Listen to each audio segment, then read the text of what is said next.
Assalamualaikum warahmatullahi wabarakatuh.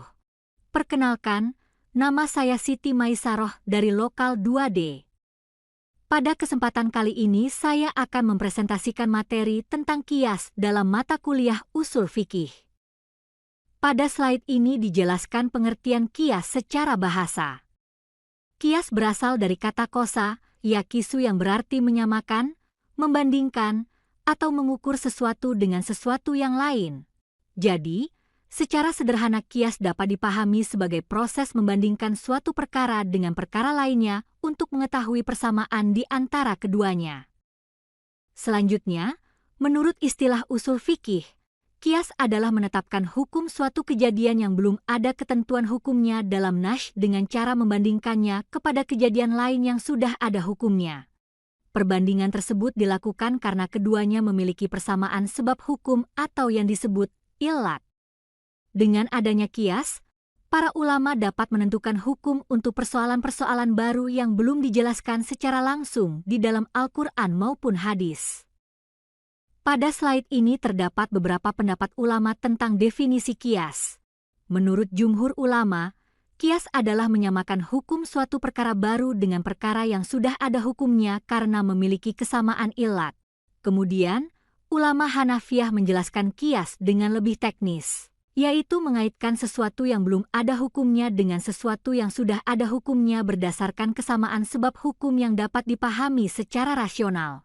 Sedangkan Malikiyah, Syafi'iyah, dan Hanabilah pada dasarnya memiliki pengertian yang hampir sama, hanya berbeda dalam penekanan pembahasannya saja.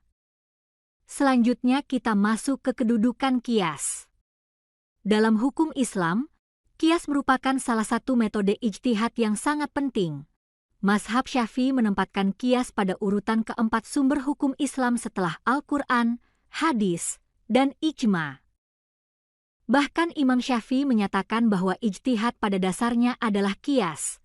Hal ini menunjukkan bahwa kias memiliki peranan besar dalam membantu ulama menetapkan hukum terhadap persoalan baru yang belum dijelaskan secara langsung di dalam nash.